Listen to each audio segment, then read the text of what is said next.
Et là, on va envoyer sur le Feng Shui, qui est ta deuxième activité. Ouais. Justement, tu parles d'un lieu qui va être chargé. Mm. Alors, à quel moment est-ce qu'il y a, parce qu'on parle souvent, tu sais, de personnes qui viennent faire des nettoyages de lieux, tu vois, des nettoyages énergétiques. Est-ce que le Feng Shui à lui-même peut suffire pour justement nettoyer un lieu ou le... En tout cas, l'idée même du Feng Shui, parce qu'on connaît, on en parlait, le côté justement western du Feng Shui, New Age, etc.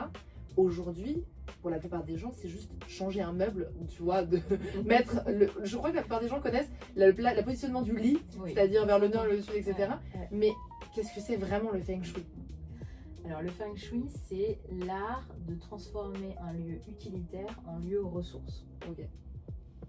Tu comprends que ton espace de vie, qui a beau être matériel, physique, il est vivant. Tant que tu n'as pas compris ça, tu ne rentres pas dedans. Donc effectivement, c'est pour ça, comme c'est pas notre lecture à nous, pour nous c'est du placement d'objets. Mais comme aussi certains Chinois qui le pratiquent de façon superstitieuse avec du folklore intégré, et donc on est dans le placement d'objets. Donc on met des gardiens là, des trucs bidules, oui, des petits hôtels, voilà, des deux oiseaux pour le couple dans le secteur.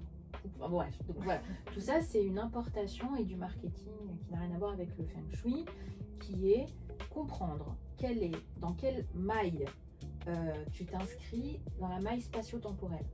Donc ça veut dire quoi par rapport au Feng Shui? Ça veut dire je suis dans un bâtiment et dans une maison ou un appartement qui est orienté dans quelle direction pour matérialiser l'espace, première variable dans laquelle l'humanité s'est inscrite. Oui, on n'a pas oublié le contraire.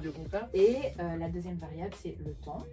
Quand est-ce que j'ai emménagé dans ce lieu? Et c'est la combinaison de quand j'ai emménagé et comment mon lieu est orienté qui va définir en fait une carte énergétique qui va interagir avec ma propre structure énergétique pour le meilleur et pour le pire.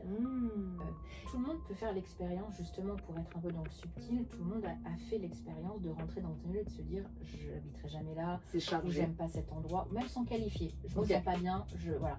Donc ça c'est pas du Feng Shui, mais ça commence à connecter avec la notion de Feng Shui, c'est-à-dire la notion de subtil.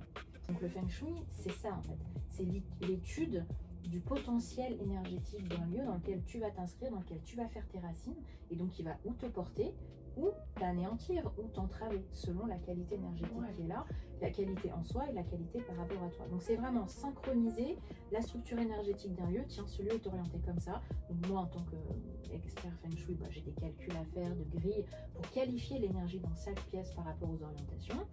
Comment cette énergie est activée par l'environnement extérieur?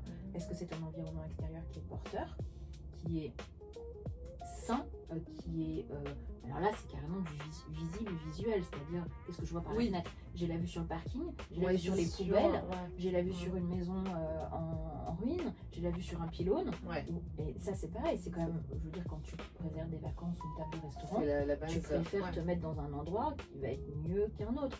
Et on sait très bien qu'il n'y a pas que du visuel. Il y a du visuel et il y a des ressentis. Et il y a du ressenti. Mais le Feng Shui décode, c'est-à-dire que tu peux très bien te sentir bien, mais te sentir bien à l'aune de tes propres conditionnements. Et pour autant, c'est pas juste par rapport à ce qui va vraiment se passer.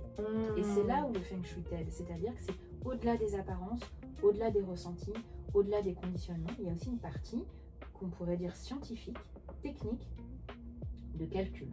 Voilà, ça c'est les étoiles volantes, c'est des calculs en fait.